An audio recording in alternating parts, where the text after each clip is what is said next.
Kuzolakala unjiniyela wasemashingeni ngokuchema kube ngalelo phangwele mbule emakhaya kwesemanzoza ukuthola khona indaba zamaskandi. Mbule emakhaya ke isikhathi masikanje ngithole indaba zokuthi abantu abaningi ngempela sebezwakalise ungaphatheki kahle ngenkulumo noma ipost epostwe unjiniya aphinde bomphathi wamashinga. Okuyistudio ngempela sesisize abantu abaningi kakhulukazi abafikayo endimeni ngamaskandi. Le post ngempela isizukhuluma emva kokuthi eshilo ngempela ukuthi kwenziwa yini ukuthi labaculi ngempela abangawuculi maskandi mase kubabhedela ngale kuma-genre abo beze sebezongena la ngamaskandi befuna ukukhupha ngomaskandi. Uthi kodwa futhi into emxakayo ukuthi mabefika la ngamaskandi labaculi laba abaqhamuka kwamanye ama-genre abasizi ngisho ivukane lamaskandi kodwa bafuna ukuphakama ngomaskandi. Abantu abaningi ngempela ke bese bengena e-comment section badika yona inkosi yonjiniya uThami umfoka Sibiya. Basho ngempela ukuthi le nkulumo yakhe ngabe uyiqondise nje straight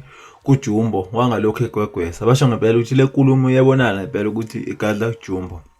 uJumbo usanda khipha ke ingoma lapha hamba khona noKhuzani ethi noma ungavala. Abantu abaningi ngempela ke bathe lamazwi la asuswe ile ngoma le.